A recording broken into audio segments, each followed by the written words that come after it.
just one look and I can hear a bell ring. One more look and I forget everything. Oh, pizzeria, another pie again. My, yummy pepperoni. Ooh, delicious. Oh my God, I love pizza so much. Oh my gosh. Okay. Do you like a doughier pizza or like a fluffier pizza? I mean, I think it depends on the kind of day I'm having. Honestly, I Mm-hmm. just like love pizza. Yeah. It's that saying that I've heard said before, Yeah. even when it's pretty bad, it's still pretty It's still good, pizza. Yeah. you know? Mm-hmm. Have I told you this thing about me when I was a kid? I I don't would know. like lose my shit. Mm-hmm. The best example I can think of is Round Table. For sure. Round Table always gets these really beautiful bubbles in their dough. Oh yeah, I know And the I type. would always want the piece that had the biggest bubble. Mm-hmm. And I would like yell. I'd be like, I want the bubble piece. Give me the bubble piece. And if anybody That's got the bubble aggressive. piece and I didn't, I would be very disappointed. But the good thing is everybody would give me the bubble piece. So Nice. very I little think I think feuding. I think it was like me and my siblings and or me and my friends would call it like that's the cancer of the pizza. Okay, that's not a It's just healthy way to not the look at best that. thing, but yeah.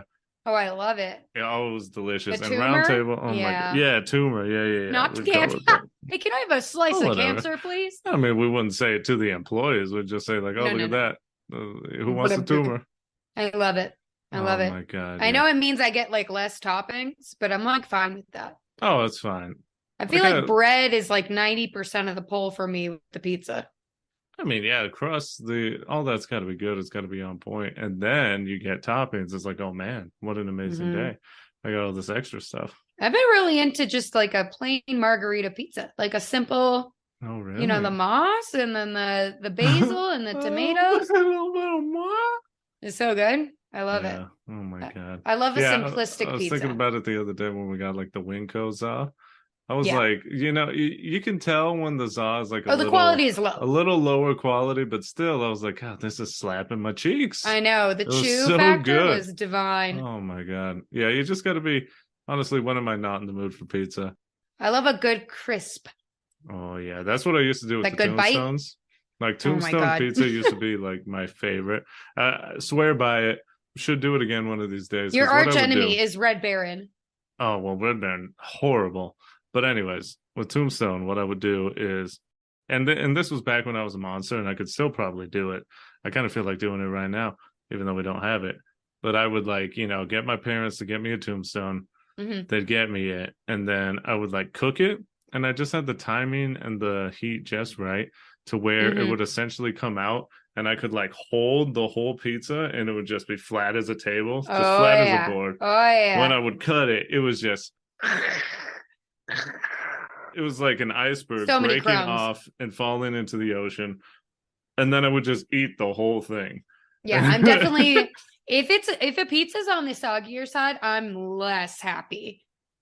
Oh, Like yeah. I need a good crisp, firm bottom. And if there's some Mhm. doughiness in the middle, I'm fine with that. But like if my pizza's flopping into my mouth, I don't want it. Need it nice and hard. Oh yeah.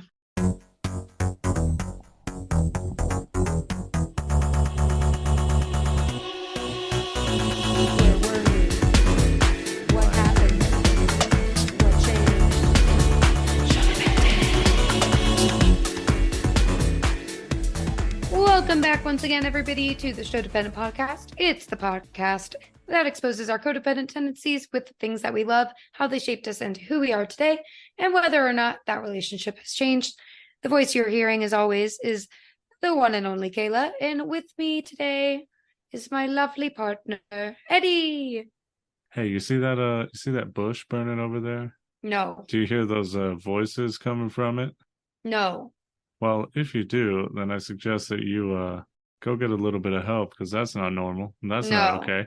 It may be normal in this movie, but it's not normal normally. So, my name is Eddie, and I'm here to let you know, hey, I'm having a good time. Feet are feeling good. My feet got hit today. A little petty. and feeling right. Feeling excited to talk about something that Kayla's a big fan of. And Hey, I'm not here to yuck anyone's yum, but that's what's gonna happen today. I just So, gotta let y'all know, hey, I gotta be real here, okay? mm-hmm, I keeps it real. mm-hmm. Kayla, why don't you tell us how you're feeling, and then we'll get on into it, huh? I am very relaxed. Okay. I got the smell of stew in my nose. Mm-hmm. I spent the day at the spa with you, so I'm feeling very nice. Feeling pretty good. Let's Feeling get pretty to it then. good. Why don't you let them know what we're talking about? Today we're going to be discussing the 1998 epic film, epic animated film, rather, The Prince of Egypt, and the many voices that were inside of it and inside of my heart Oh boy. as a youth.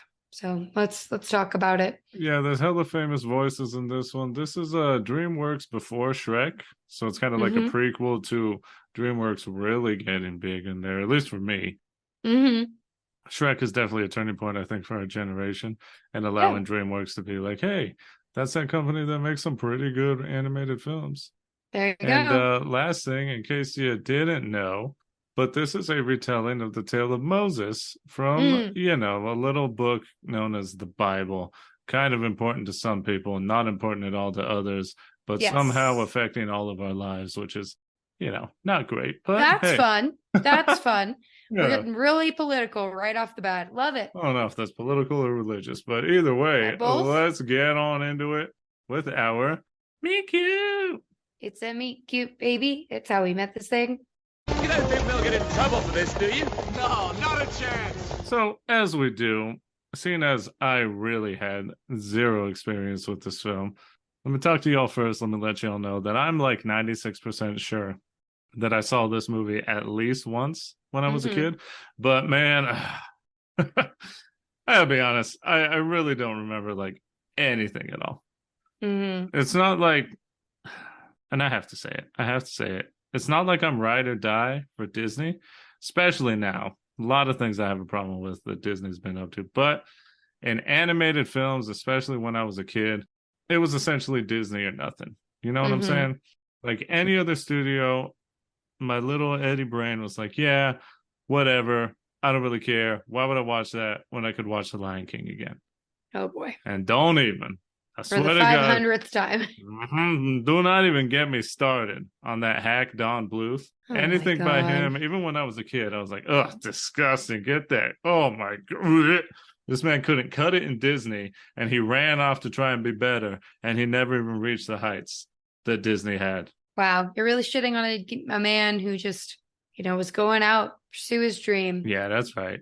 And he doesn't even have anything to do with this movie. No, but I want him to catch strays from me anytime that's possible. So, This he is gets a to catch Don that one. Bluth hate group, apparently. One of these days we'll get there. But anyways, yeah, rewatching this was essentially a first watch for me because I Mm-hmm. remembered maybe one scene, maybe vaguely. Ooh.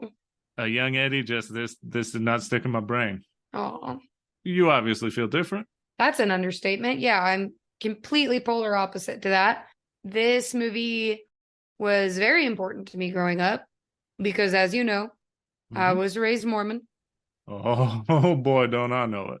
But hey, I would take this movie a billion times over compared to the quote unquote Book of Mormon story VHSs that could have been shoved down my proverbial throat. Huh?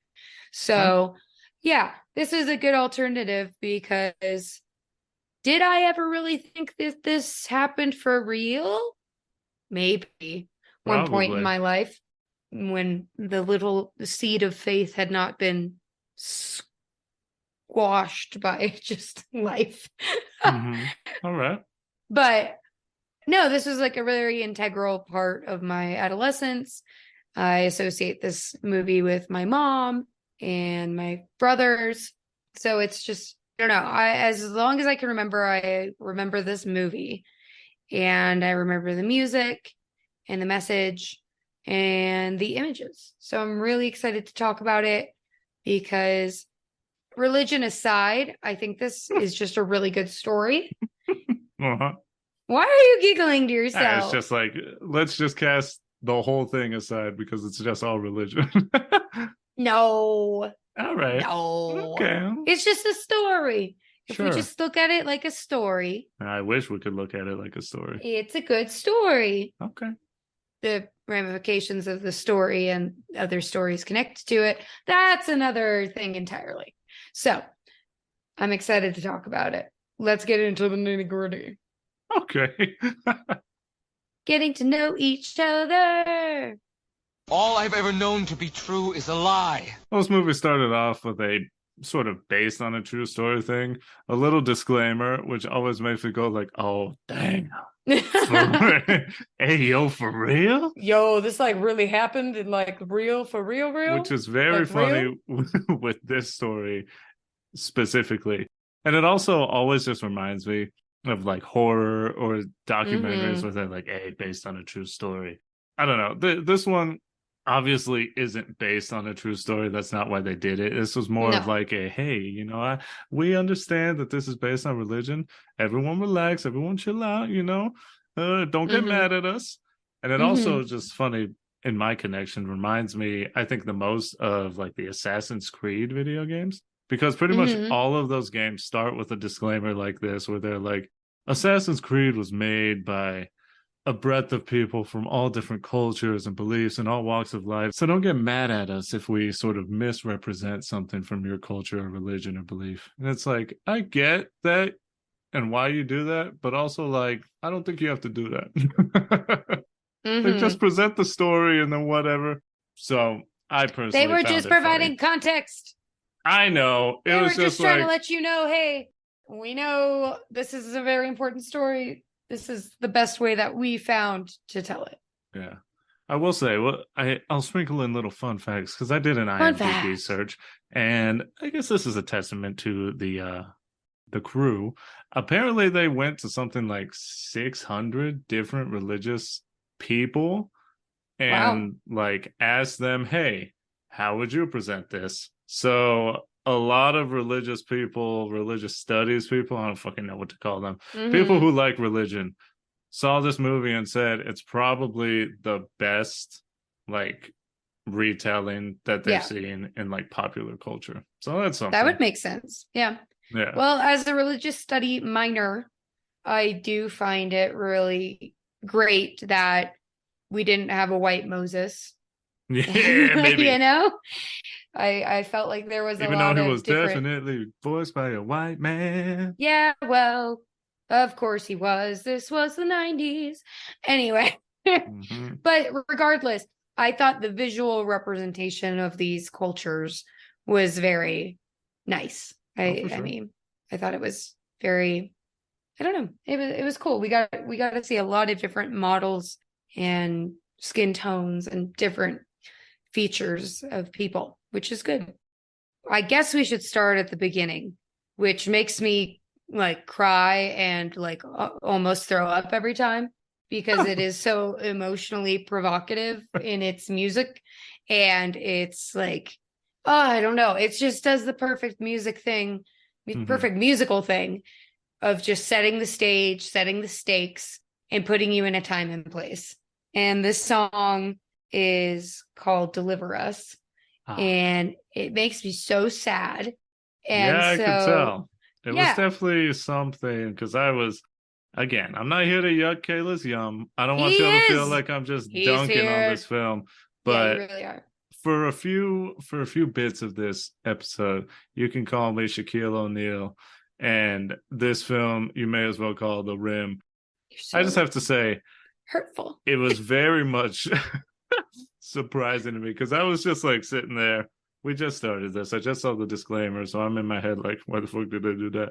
And then this lady's singing the song, and I am just feeling nothing. I'm watching this and like instantly forgetting every word that she's saying. And then I look over at Kayla and she's crying, and I was like, for real? Hey, I was like, hey, yo. I didn't say it, but in my head, I was like, damn, you're it's like so that. heartless. Hey, I'll explain it more later. I don't think it's just, you want me to lie? No. I was just like, oh man, I get nothing from this. But I mean, good for them, I guess. It also didn't make sense, and I feel like they didn't really explain it. And maybe it's just like, I don't know, whatever. But why she throw her kid away when the other kid survived anyways?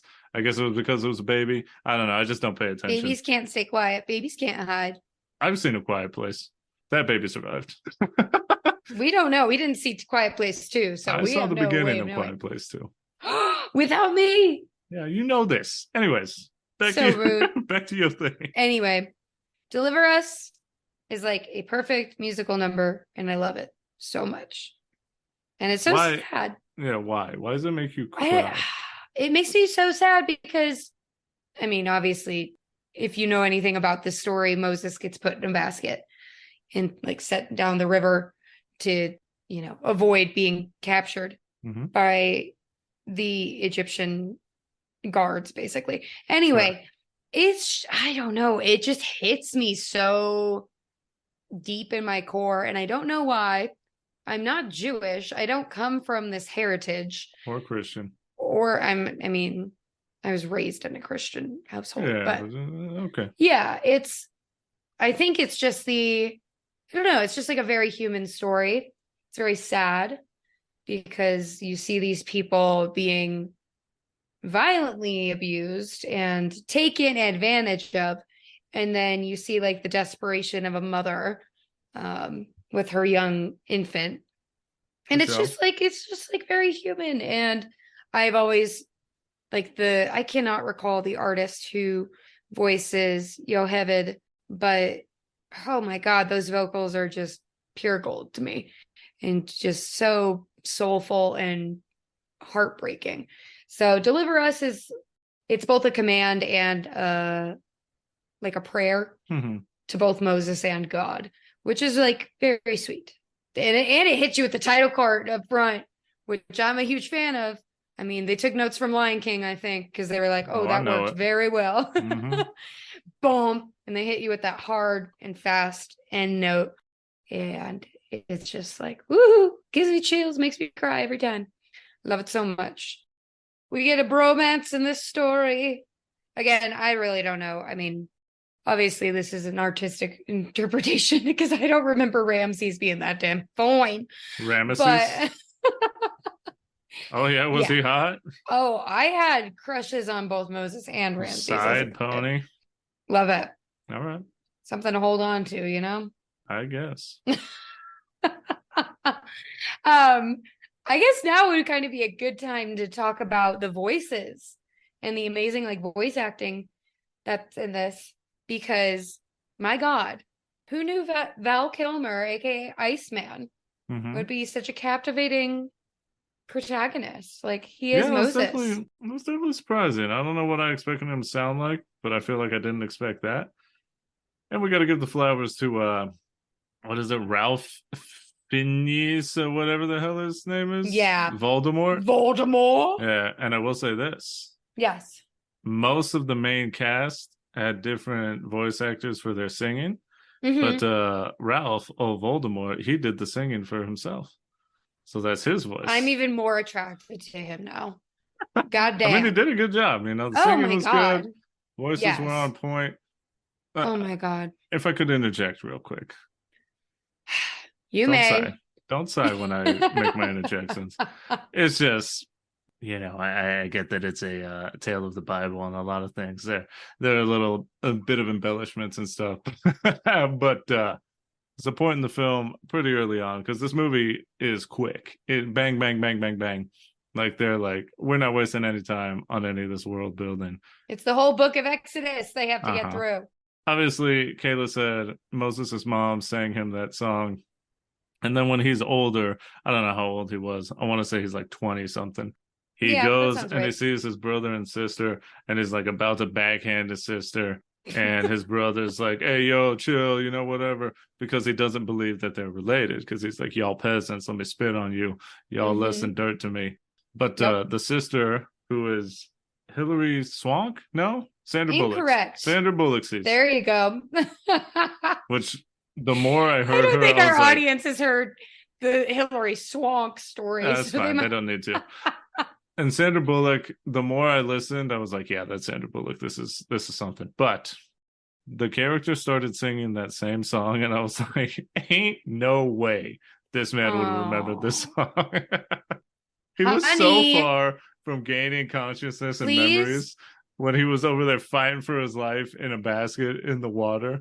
I was just like, I get it. I understand why, but don't lie to me. All right? Honey, Yeah. I'm going to use the Don't do it. Christian version Oh, God. of yada, yada, yada, which is through God, all things are possible. Oh, God. So there you go. Okay, well, I'll give you a nice thing, and then I'll let you go for it. Okay, go. Please give one positive feedback on this film, please. The hieroglyphs animation was pretty cool. It's pretty dope.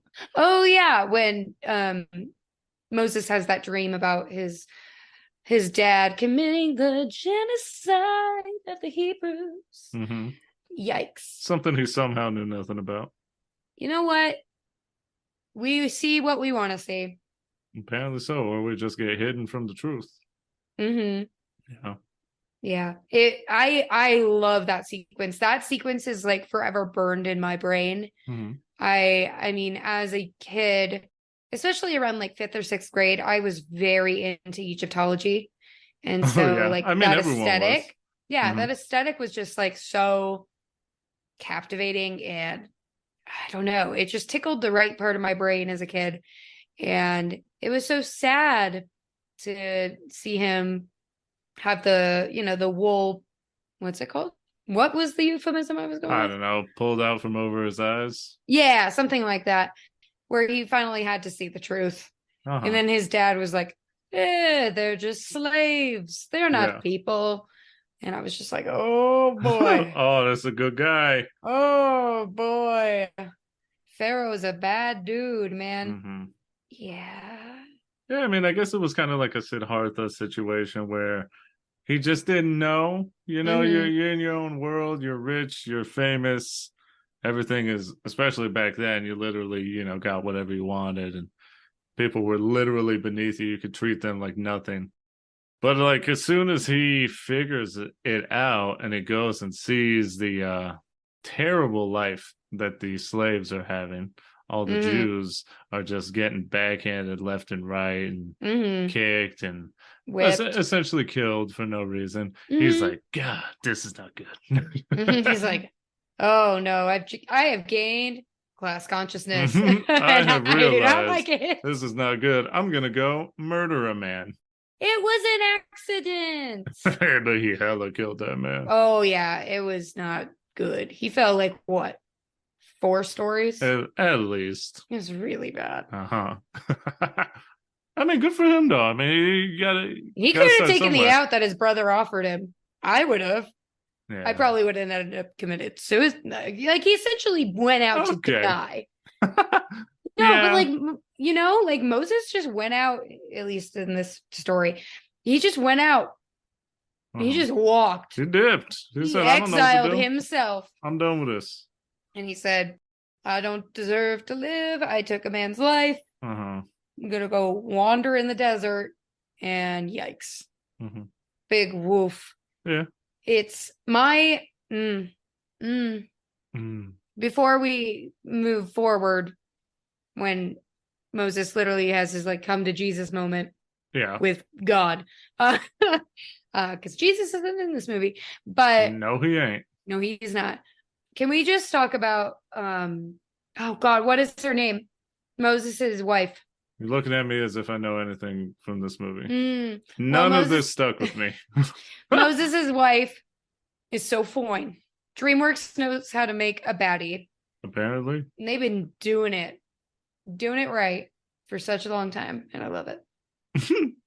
I remember as a kid, I was like, God, why is she so beautiful? Like specifically like the scene where she pushes up her headband after being thrown into the fountain by Moses. Well, not thrown, but like, he basically pushed her in. Like the pushing up of the headband, I was always like, God damn. God damn, this woman. She's so beautiful. And yum. In a word, auga. Wow. But yeah, it was just Yeah, it was very formative at a young age. I was like, mm-hmm. Mm-hmm. And the fact that she believed that Joseph saw the things that he did. Joseph, huh? Whoops. I'm mixing up my DreamWorks religious movies. What? Moses. There's another movie that came out after this that DreamWorks released called Joseph King of Dreams. Oh God, no thanks. Yeah, it wasn't as good, I'm sure. but she's a down one. She's committed. You got to give her that, because I think if anybody came to me and told me that they were hearing voices from God, I'd be like, I'm gonna leave now. Oh yeah, you know, especially seeing as the person who comes to her is the same man who like essentially was about to own her and like abused her in front of a large group of people Mm-hmm. and just, you know, nothing positive. No, No positive bad interaction from impression. there, but somehow God turned it around. He put in the work, I guess. He grew a beard and grew out his hair. She said, That's enough. She said, "Okay, I will forgive your past abuse and all the bad things your family has done to my people, and let's go on and get it on." and I guess in the only defense that Moses had, technically not his family, just the people he was raised by. Hey, we ain't blood. So what you want from me? Yep. He didn't choose that life. Moses didn't say, okay, mom, put me in the basket. I want to be royalty. Yeah. Oh, that'd be nice though. Sorry. I was just fantasizing about how nice it would be to live in, well, not as a woman. Being a woman has never been great, but to be like in that situation where you were just like at the peak of society and just getting everything you could want. Yeah. That'd be nice. I mean, I guess at the expense of everyone else, though. So I don't know how nice. Right. I guess ignorance is bliss, but I don't think I could do that. Valid. Yeah, I feel bad. I don't know I guess we could talk about the vision a little bit, because I really do like the way that in this movie how they chose to portray the burning bush, because every illustration that I was like raised on was like just a bush on fire, and I'm like, is that really that wild? Like, it's just a bush on fire, like things catch on fire. Why is this so weird? This man just came across a natural bushfire and said, damn, I think I'm tripping out. Also, like where the bush was located was like in a place where there wasn't a lot of light, so I guess that's kind of weird, but it's also like, things happen. Yeah, you know, almost like it's made up, but you know. Hey, shh. It's a story. What? Just go along with the story. All right, sure. Okay, so a sheep wanders from, oh, by the way, Moses is a shepherd, in case you didn't know. Everything's hunky-dory. But one of his sheep wanders off. He follows the sheep, and it's going bad, like sheep do. And as he's trying to find it, he sees like that glow in the cave, and then he ends up going in, and by God, it's God. By God, that's gotta be God. That's gotta be God. It's gotta be. And it apparently was. Yeah. Which is cool. I mean, the fire is like not fire, but it's some weird like purplish, pinkish light. Yeah, I don't know. It's more of like a smoky light. I don't know. I can't really describe it. Around. Much like God do, he saw this man Moses just chilling. Life was good. He made it through his hardships and was like, you know what? I survived wandering in the desert. I deserve to relax. And God looked down at him and said, oh, hell no. I'm putting you to work. Tell you something. You're about to be burdened with the biggest burden I think any man is ever going to be burdened with. It's pretty intense. You best remove those shoes and never wear shoes again. Because here's my first fun factor in this scene is I thought it was pretty cool just because I guess it's an attention to detail. But when Moses walks in and he sees this weird pink purple smoke bush thing, he's like, God? Oh, damn, what the hell is this? And then he hears a voice and it's like, hey, take those shoes off. You're in like a holy land. And then Moses takes his shoes off and he never wears shoes again in the film. Because the whole land is holy now. You know what I'm saying? It's kind of sick. That's pretty awesome. Let us know about the voices because you really like this. I love this. I think it's so cool. And I learned about this through TikTok actually recently. because your phone listens to you. Mm-hmm. So be careful what you say out loud, and even maybe the thoughts in your head. Be careful with those as well. Yeah, make sure you just say Sho-Dependent over and over again. That way, Sho-Dependent. Yep. Continue. Anyway, so in this TikTok, it was talked about how they decided to interpret the voice of God. Michelle. Because traditionally, he has a big burly man voice. It's just, I'm God. Like, I don't know, less Southern than that, but something along those lines. Sounds like a Southern Baptist, but yeah. Absolutely. But the really cool thing about the lines for God in this scene is that every major actor or voice actor in this film got to record these lines, and they layered all of those audio recordings on top of each other to create the voice of God. But the predominant voice that we do here is Val Kilmer, which is cool because the voice of God is Moses. It's like, I am that I am, the God within us, like made in God's image kind of thing. But also how I like to interpret that is like the God within us all, like how we are our own like versions of God in a sense, creating our own realities and things like that. And I was just like, oh, that's so cool. Yeah. And we all kind of get to have that own voice in our heads and guide our own path. So I think that was really cool. And I do not like Old Testament God. He is too unreasonable and a bit rude. So we haven't even gotten to the plagues yet. No. That's another somewhat important thing that happens during this. Just You've maybe heard of it. Yeah. Yeah, I mean, it was definitely something. Old Testament God's pretty metal. He don't play around. Yes. He didn't mess around with none of that shit. He said, y'all like idols? Guess y'all like death too. Is he about to get both? He's a very jealous God. Yeah. Cannot share the spotlight. It was kind of cool, Val Kilmer talking to himself. I believe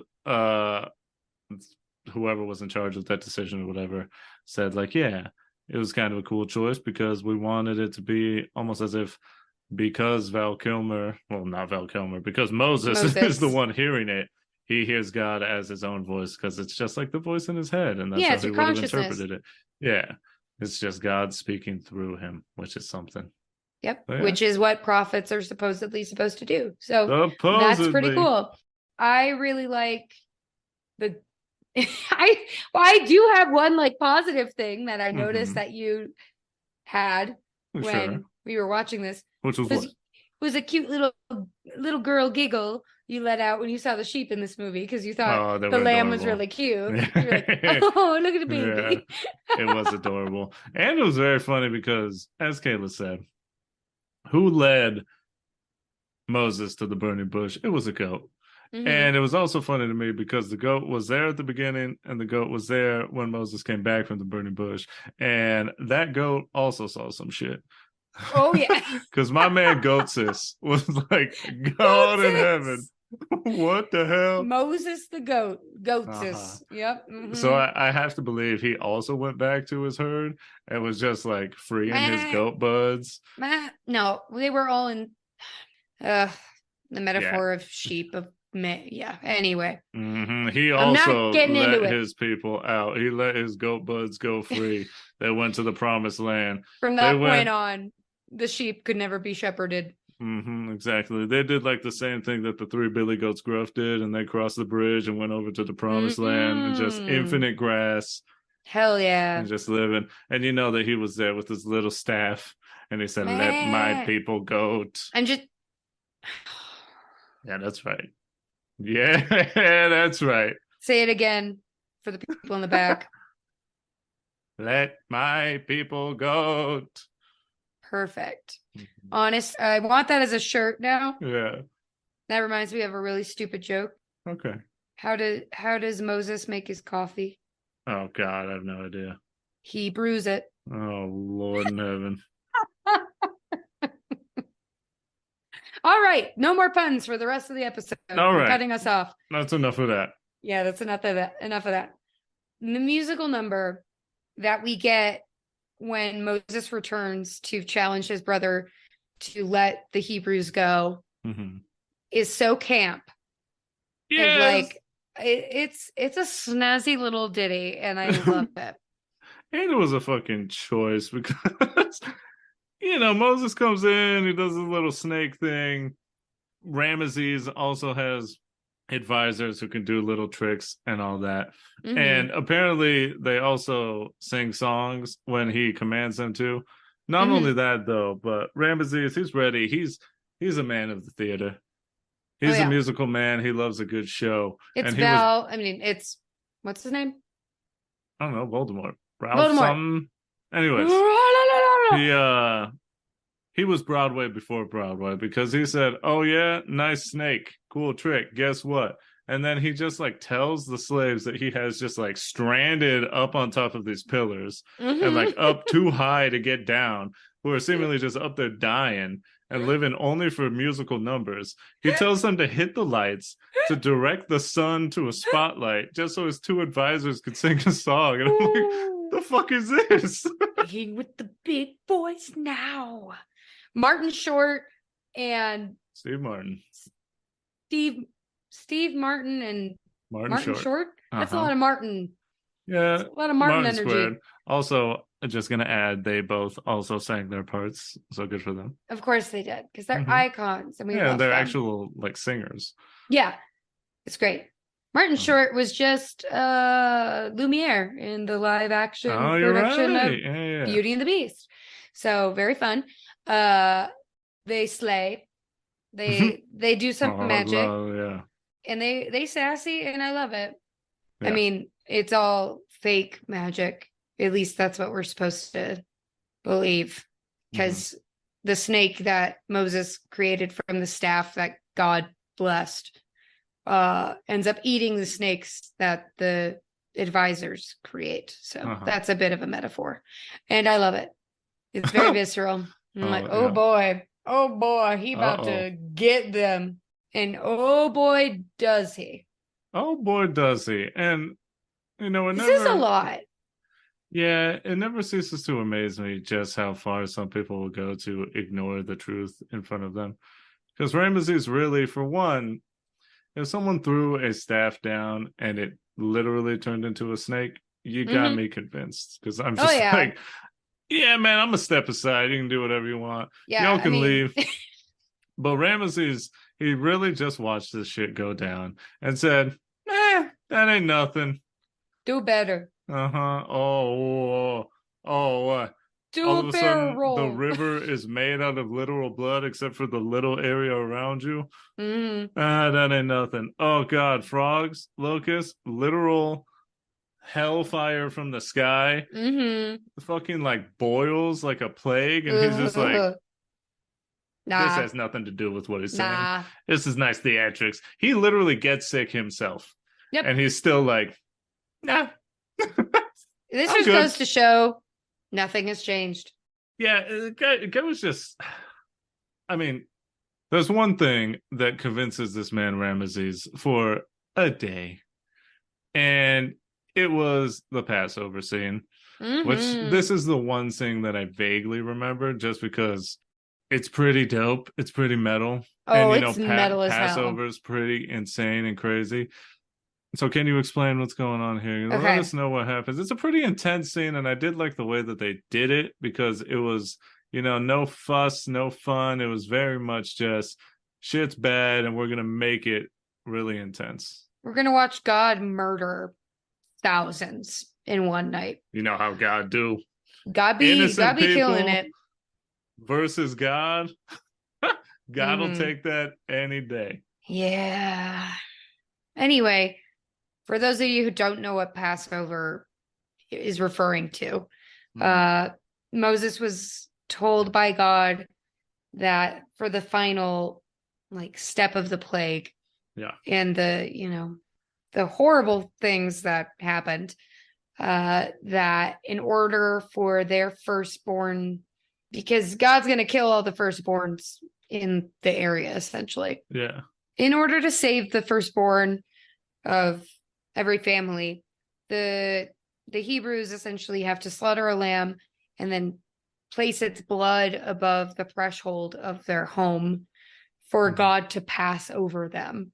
Ah, damn. Ah, there's And the then name. pass and over come together on screen, and you're like, shit. Yo, man. that's a compound word. Hey, I done heard dog. about that before. Damn, Mm-hmm. that's lit. Also, poor little lamb Yeah, or goat. I don't remember what it was. I think they said Some- lamb. Some cloven animal. It's always something innocent that needs to die. Yeah, God in the Old Testament demanded a lot of sacrifice, Mhm. literal and figurative. But yeah, and then this scene where God actually comes, like they say, stretches out his hand Uh-huh. is a lot. It's Yeah, really intense right. and beautiful, but mostly scary. Yeah, it's like terrifyingly beautiful, I guess would be a good way to I describe don't know it. what the because- word would be. I don't Yeah. think there's really a word in English that captures that specific form of beauty where Yeah. it's so horrifying. It's like beautiful. Oh, damn, it's kind of nice. Yeah, because he comes down as like a white fog, a white mist, and then you just see it. I like the way that they did it. I think it would be cool to see in like live action the way Mhm. it would work with like the lighting and the flash. But you pretty much just see God smoke go around, and whenever he finds a place, mostly Egyptian, where Mhm. they didn't have the blood over, you see him enter a room, and it's sort of like, does it flash briefly? So what happens essentially, yeah, it's like an energy surge. A way that they illustrate it really beautifully and sad in the movie is typically if there's a light source in the home, Yes. you see it gets snuffed It out. snuffs out, and then you hear just like someone take their final breath. It's just like Yeah. and then you see like a limb fall or a vase crash, and you know what happened, and you know that a fucking kid Mhm. most of the time, Somebody like just doing chores. a toddler, a 7-year-old Mm. just gets killed and taken out. And you know, as pharaohs do, they'd be having kids, and Ramesses, his own son, who was also Moses's kind of nephew, Yeah. you know, gets killed because of this. Mhm. And this is finally enough for Ramesses to be like, okay, you can leave. Yeah. I'm Get letting your out. people go finally. Yeah. I guess I'm convinced now that my own son has been taken away from me. Yep. Again, Which- we say nothing has changed. Right. And this leads us to that other famous thing from the Old Testament. You may have heard of it with this whole Moses story. The parting of the Red Sea. Yeah. Which was definitely animated pretty well. It had that weird 3D animated water that looked intense. It's very funny to me because some of those fish got fucked because they wanted to get to the other side, and then all of a sudden, how long is this gonna take? insane. And there was a comic that someone made. I wish I knew who it was so we could credit them correctly, but it's not our idea. I'm sure you can find it if you Google it. But there's a web comic that someone made, and it's like a fish talking to his fish boss, which is hilarious in and of itself. And he's like, with a little briefcase. yeah, it's like, why are you late? What the hell happened? And the fish is like, you're not going to believe this. And it shows the Red Sea parted, and the fish is on one side, and he's just like, no way. No way. Impossible. It's so funny. And I think that's hilarious because it's like, how would you explain it? This is couldn't. insane. As a fish to your fish boss, there's no way. He wouldn't believe you. No, I wouldn't believe him. And that's why this is a story. Sure. Yep. The parting of the Red Sea is so, I don't know. I guess the only word that could be used would be miraculous. Yeah. Like, that's insane. It is insane. I mean, it probably didn't happen, but it's pretty cool and it's really beautiful. Yeah, I mean, it And looks metal as hell. it's really awesome. This man stopped water from flowing, made that dry, and allowed his people to walk through an ocean. Mm-hmm. Pretty sick. Not That's only really that, cool. like a fucking plume of fire jumps out of the middle of this thing Thanks, and God. stops Ramesses and all the Egyptians. Because guess what? He said they could go, but also he lied. He said, Psych. I'm gonna kill y'all now because y'all killed my son. I don't know how y'all did it, but you did it, so now I'm gonna have to get I've you. been bamboozled, and I do not like to be bamboozled. I like to be the bamboozler, and not liking the arrangement of this. Yeah, the fire. And he puts on his cool hat. Oh yeah, and his chariot. He looks like a badass. You gotta say. I'm about to do it. I mean, I guess I don't remember it at all, but sure. Oh well, it had an effect on me. I can tell. And obviously he goes, he tries to pursue them. You know what happens. The water is no longer parted. Everyone hella dies. Here's another little fun fact here. Ooh, fun fact. The director, story writers, whatever, they said that the fact that Ramesses did not die in this and was sort of splashed out and survived, and we see him yelling Moses' name in like anger and like, that whole thing. Mm-hmm. They said that was sort of like their interpretation of what they thought Moses would think happened, that Moses hoped that Ramesses did not die. That he was and spared. Sort of, envisioned him being upset. And that's why in the film, I guess, again, I don't remember, but I remember reading the IMDb fact, is that in the film, that's why like their faces are next to each other and he's like overlaid when he's yelling his name. Because they wanted to show that that's like Moses's wish, is that Ramesses is still alive. He didn't actually die in that. So Moses, a good guy. He loves his brother till the end. That was definitely, that's like a bittersweet, a sad thing, because you can tell Ramesses, for as bad of a guy as he is, and don't get me wrong, like that's kind of part of my my gripe with this, is sort of like, I get that they're humans and it was a different time, and you can judge people by the time they were in, whatever. But even in the time they were in, this guy was a piece of shit. And they were, enslaved a whole race of people and killed them pretty much at whim. His father said they're just slaves, they're not worth anything. But when Moses like makes it clear that Ramses and him are not going to be together, that Moses has this thing to do. Ramses is definitely, like, you can tell he is just devastated that he lost his brother because he loves him so much. So that was pretty, that in the human part, you can see that as like, damn, that sucks. It's very sad. He's hurt, and that's part of why he's so mad at him, other than the whole, we're going to lose all our slaves thing, which is something.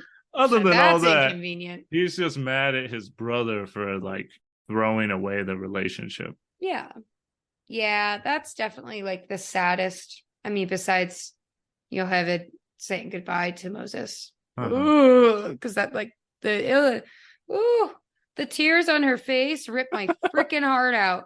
I don't know, it's just so emotional. If I could interject, go ahead, because you'll talk more about the music here in a second, and more of the songs that you like and all that. I really don't remember too much of them, but one part that I did like was just the musical ass part where they were like both holding a note at the same time, like they were singing the same song but like contrasting, and then they both like, not let your people go. And at the same time, Moses is saying, let my people go. And then they both like hold the go at the same time. I was like, musical moment. That's kind of hot right there. I love it. I love that shit so much. Because I do love musicals. And I was like, okay, seeing that live would be kind of sick. Oh, yeah. Because it hits your spine. It gets you like, ooh. That's like almost every song in this. I love a musical moment. And that is one of my favorite things that musicals do. Like they do it in Les Mis a lot, where the characters are essentially saying opposite things, but then they end up lining together, and it's like, makes me nut. Y'all don't understand that you have the same motivations, y'all got the same ideas. It's like Avatar: The Last Airbender all over again. That's why Zuko and Aang, what an amazing story. Go listen to those episodes. Oh my god. And it's great. Shameless plug. We love it. Yeah, but Moses gets away. He saves his people. Hey, It's census amazing. people, if you ask the Mormons, they made it to Utah. So, Jesus they Christ. made it to the promised land, the Red Sea. It was a long walk for them, but they done made it. They could see the Utah Jazz play, all that fun stuff. This movie also could be called Sometimes You Should Just Give Up, the Ramses story, because that man was way too committed to having those slaves. Yeah, he was very yeah. Dude had tunnel vision. Stubborn Oh, as hell. absolutely. Just let them go to Utah. Let them have their promised land. Let them go. Yeah.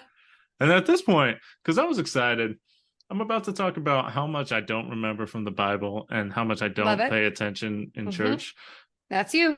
Well, this is one thing where I was like excited because I was like, yes, I remember what happens after this. Because after they cross the Red Sea, I was like, are y'all ready for some wandering? Because they hella wander for some time. And like people are like, Moses, what the hell? And like they get the fucking manna from heaven and all Mhm. these things to like prove that, hey, Moses wasn't lying. And they just skipped over the wandering. And I was like, Yep. what the hell, man? You're like, dang it, the one plot point I Yeah. recall. I don't even But get to say it.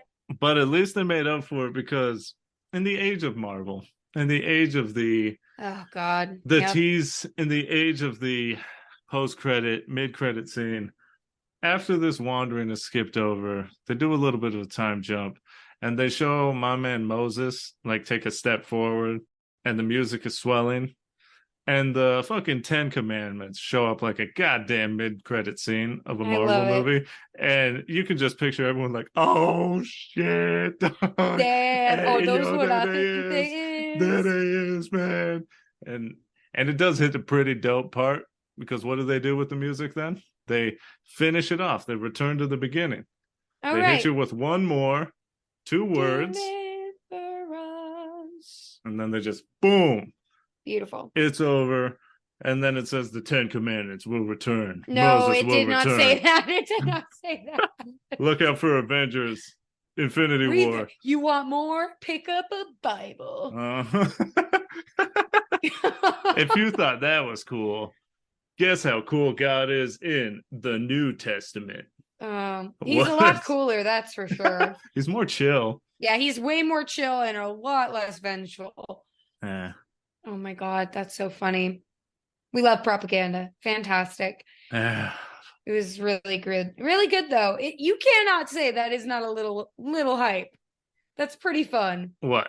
If you like know Christian Oh lore. yeah. And again, that's what I knew. That's why I was like, it's like the thing Yeah. that like every show does nowadays, though, which is very Mhm. funny because it's just funny that it's for the Bible, it's for like religion, and it's like, damn, The Bible dog, is hype as shit, I man. know what's coming up, man. It's the Meanwhile, Bible's like, illusion. and he begot him, and he begot Yeah, him. Also, this woman, kind of a slut. We're gonna kill yeah, her. because Also, we she hate women, begot right? him. Yeah, Yeah.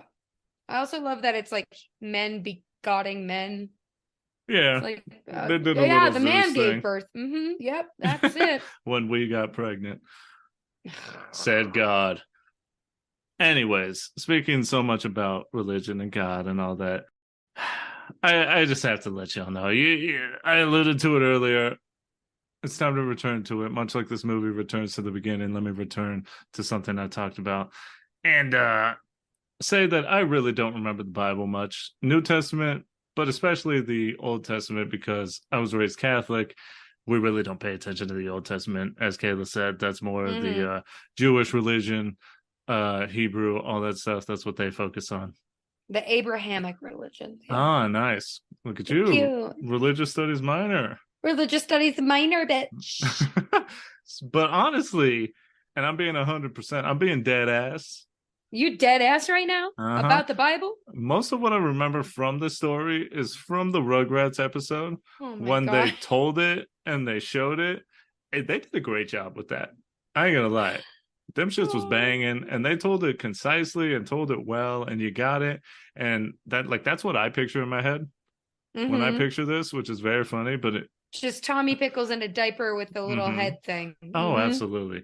And then like the Mummy and Courage the Cowardly Dog with like when they talk about the plagues and portray them, like the Mummy does an amazing job with it. It looks great. And as I said, they just don't teach this in like Catholic religion. Yeah. They focus more on Jesus, New Testament, and all that. Maybe they do, and you just weren't paying attention. I mean, maybe because I definitely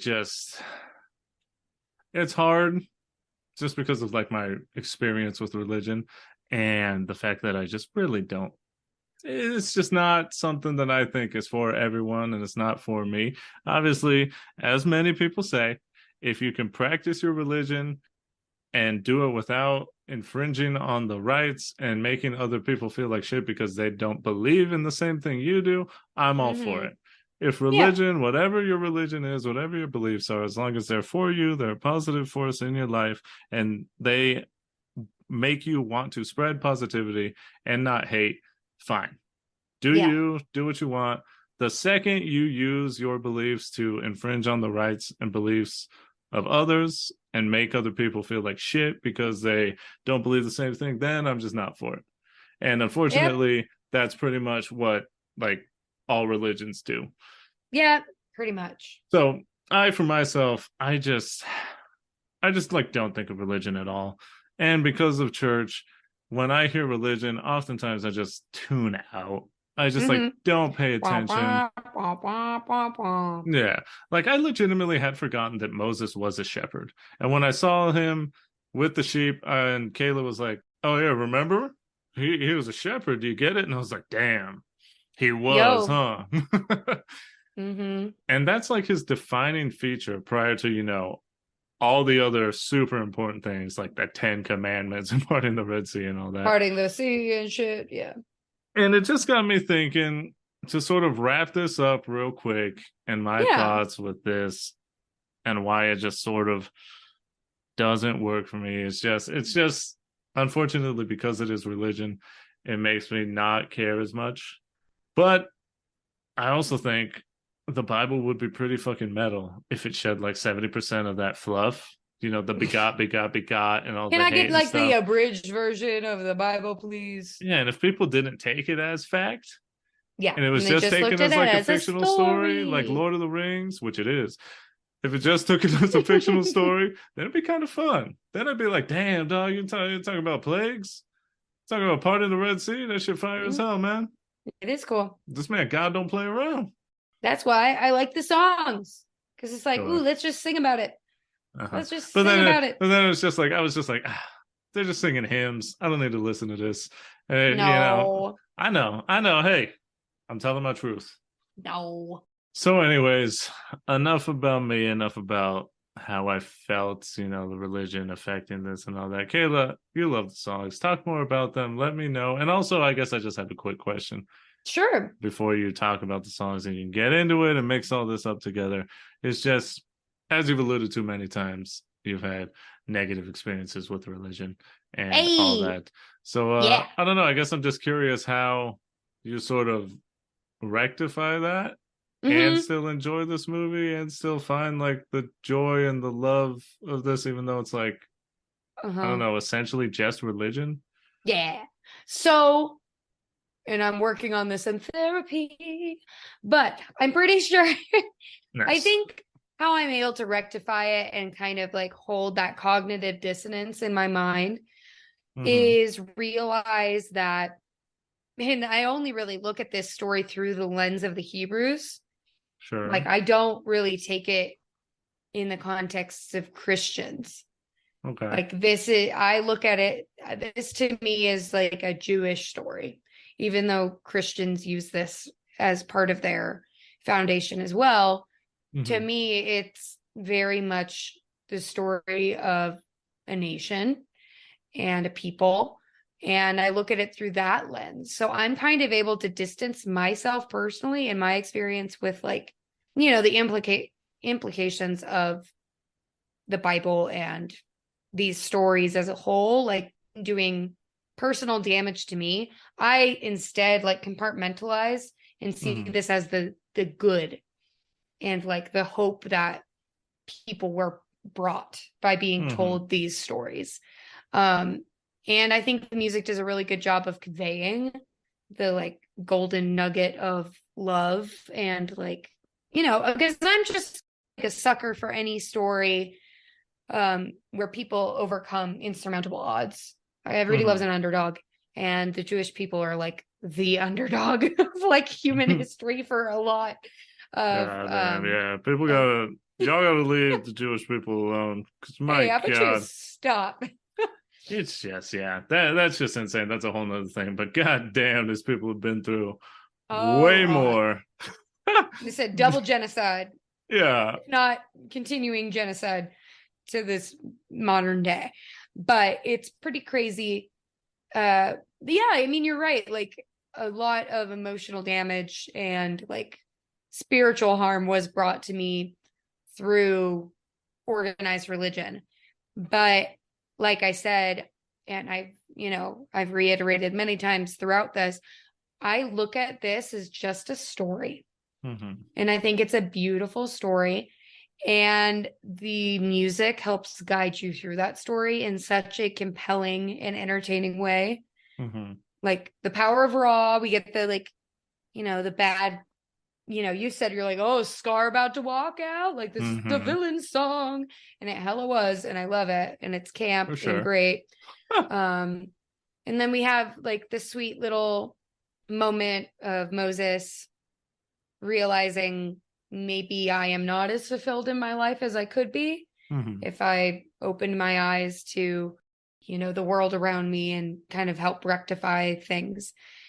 In that, I just love, I mean, they do it in Les Mis too, which is like one of my favorite movies, which is also heavily religious as well. But it's just really good. And then Heaven's Eyes has been stuck in my head ever since we watched the movie a few days ago, because my God, is that a fun little number where you're just like, like it's a bomb ass melody, and it's stuck in my head all the time. Also, what an encouraging little message.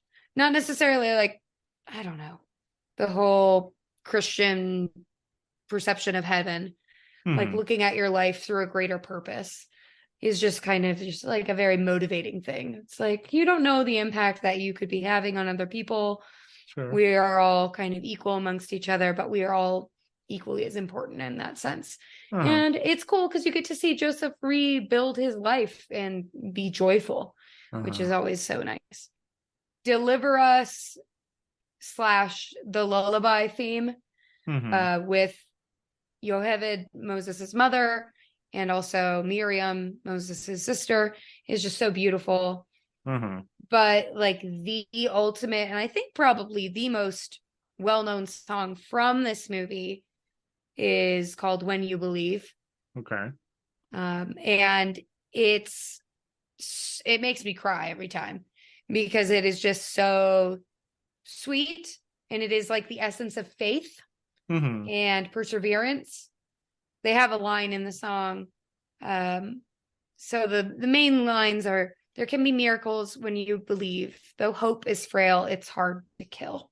And that's what Moses tells his people and the people that are close to him and following him, is that, and it's true of every minority that's ever existed, which is why I think a lot of religions and faiths have persevered, is that hope, that there is good to come out of this. And if you endure, it will be worth it, which is both very depressing and very inspirational.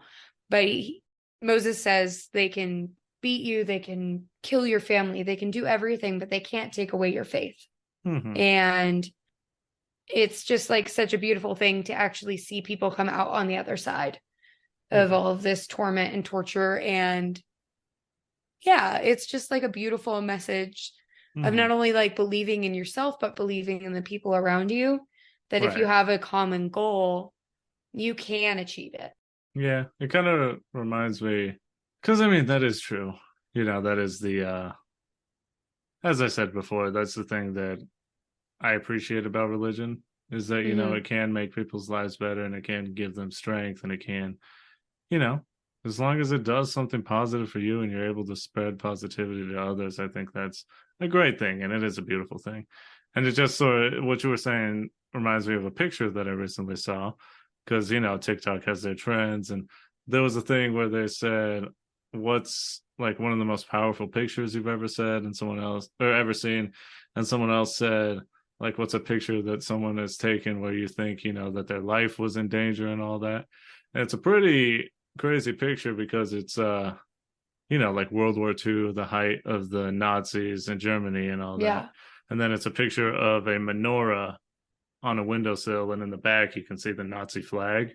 And it's just sort of like, Whew, it's that's very intense. Yeah, but it, goes along with what you were saying, is that they're not going to take that away from you. Yeah. You're going to make it through it. And it's just crazy because it's just like, wow, what an amazing, strong picture.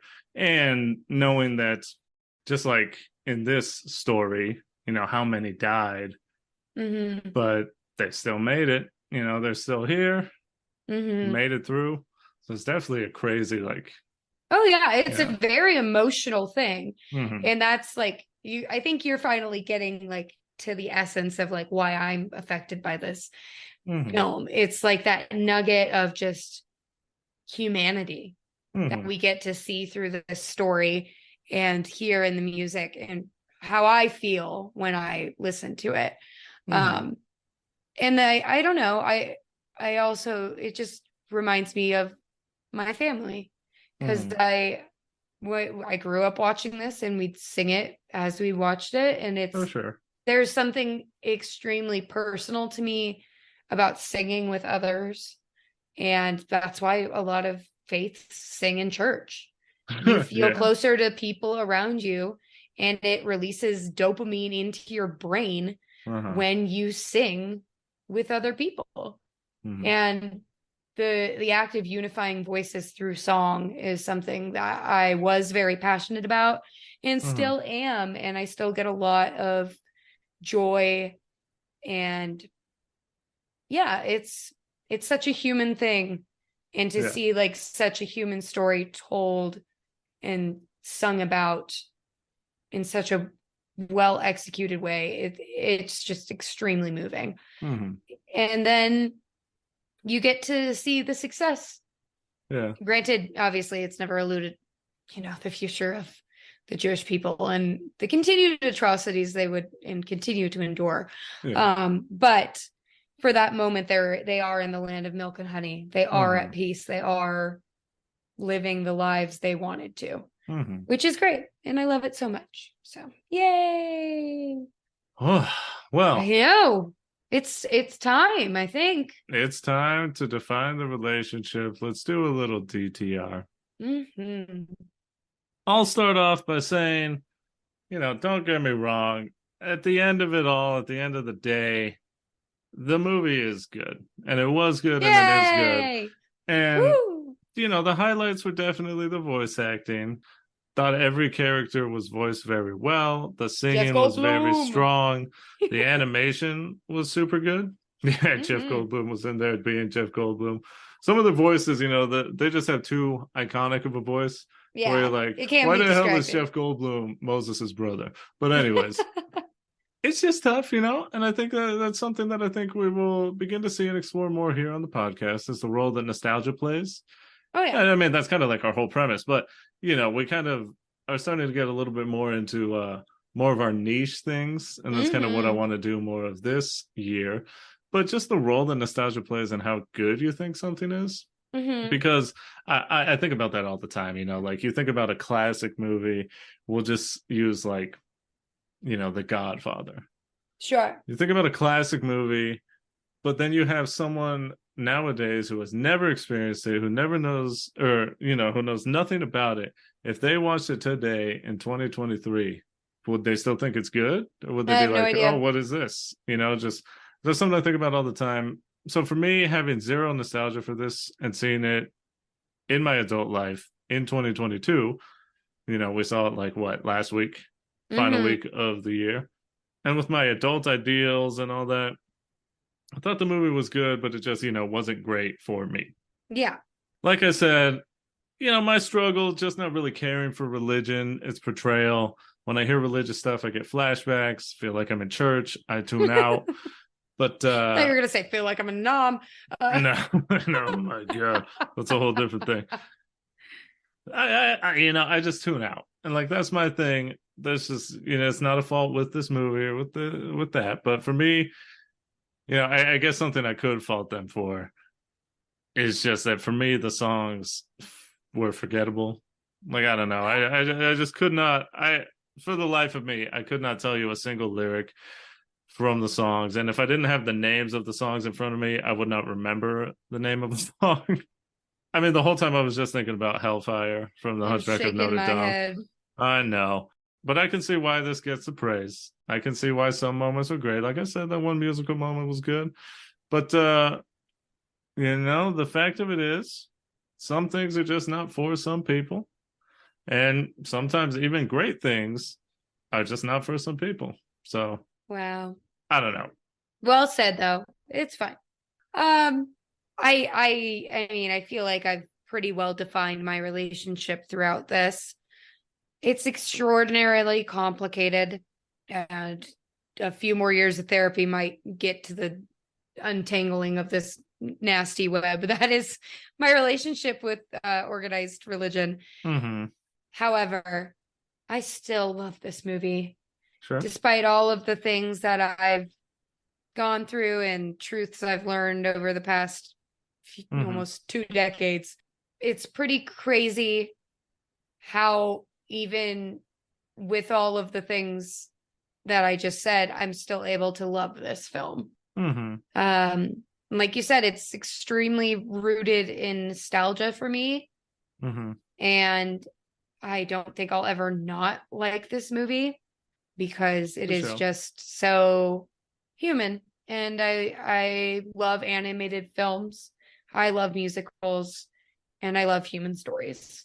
And that this movie does all of that. Of course, it's got a lot of propaganda, because it is literally about the Bible. Oh yeah. The Bible. I said that weird. Okay. Literally about the Bible. But yeah, I love the music in this movie. When You Believe is one of the most beautiful pieces of music I think I've ever heard and will hear. It's just so touching. And yeah, I am 100% Sho-Dependent on this movie, and I don't think I will ever not be. So yeah, look at that. We have different opinions, but we still love each other. Okay. Isn't that what that's all about? Isn't that what it's all about? Huh? Yep. Well, whatever you think about this one, you can let us know. You could let me know. Maybe I am in the minority, because apparently there's a lot of people that really like this film. I just, I ain't got that connection. But anyways, regardless of how you feel about it, thank you for listening. We hope you enjoyed listening to this one. And if you liked what you heard, please, hey, give us a follow, give us a download, spread the word. Tell your people. Go to your herd of goats and whisper in all the goats' ears, hey, why don't you do me a favor? Go ahead and listen to the Sho-Dependent podcast. Give them a little iPhone, give them a little iGoat. Let them know that they can find the Sho-Dependent podcast on Apple Podcasts, Spotify, Google Podcasts, wherever you listen to podcasts. We should be there ready for you. If you want to give this podcast a follow, you can follow us on Twitter, on Instagram, at Sho-Dependent Pod. That is SHO Dependent Pod. If you want to give myself a follow, tell me how wrong I am, go ahead. It's on Twitter, on Twitch, at Victor V. Sweet. And Kayla, where can you be found so they can tell you what amazing opinions you have? Oh, thank you. Yes, please praise me. Much like the Lord, you may praise me on Twitter at DJ Vivitch. Very nice. Good stuff. Thank you. So here's the thing. In the last few episodes of 2022, we said we wanted to do more stuff than movies. I definitely feel that if you're sitting at home wondering, why do they always do movies when they talk about, it's anything and everything. So this year in 2023, we want to branch out into our larger picture of what we really wanted to do with this pod. Did not want it to be just movies. I wanted it to be anything that's influenced our lives. So with that being said, one thing that is a major influence on everyone's lives, because we all need it, is food. Yeah, food. Some people take their time to make each meal. They sit down, they carefully curate their meal, nutritional facts, nutritional value, really, home-cooked meals all the time. And some people like their food fast. For us here on Sho-Dependent, there was definitely one standout fast food joint in our youths that we just got to talk about. From the burgers to the spicy chicken to the tacos and to the jumbaco. There's one guy who did it right. And next episode, you guessed it, we're talking about Jack in the Box, baby. Oh, yeah. Ooh, it's always there for you. It's always there for you when you need it. I know. So come on back. Enjoy that one in the next episode. Get some curly fries. Oh, God, the curly fries. We're We're going to get into it. Don't come to the next episode hungry. You will regret it. Or get your meal ready and eat while you listen. When all you've got is nothing, there's a lot to go around.